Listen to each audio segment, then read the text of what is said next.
Salutare tuturor, sunt Kevin astăzi. Vreau să vă zic că un pic trebuie să mă aveți, că nu știu ce să mai zic acum și să mă auzi pe eu. Că nu știu.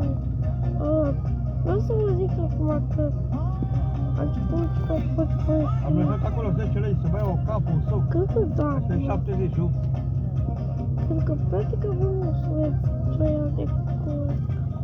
Eu practic acum asta și acum voi aici. Acum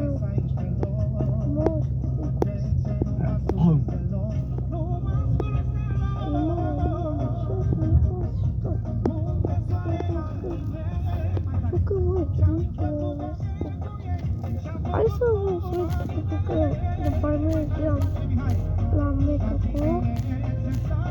Nu știu dacă se aude eu clipul ăsta, dacă mă auziți că aici clipul ăsta, nu știu. Trebuie să lăsăm acolo, că nu știu ce să mă iau acum. E bine pe fundal acum. Dar eu să mă avem nu știu cum să da. Cred că da acum. Adică nu știu să mai zic. Nu știu. Trebuie să știu. Hai să nu știu aici. Când e așa foarte prost. Aici. Aici timp să văd. Și o să fac.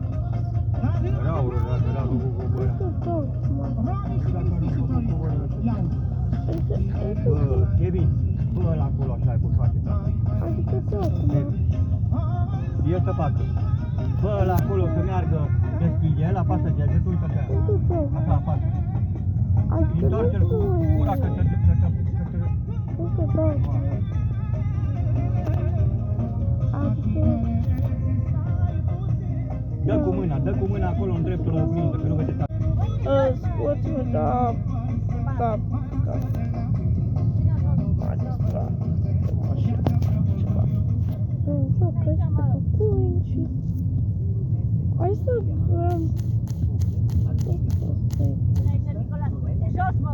Mai avem să stăm și ne spavă și după aia să începem.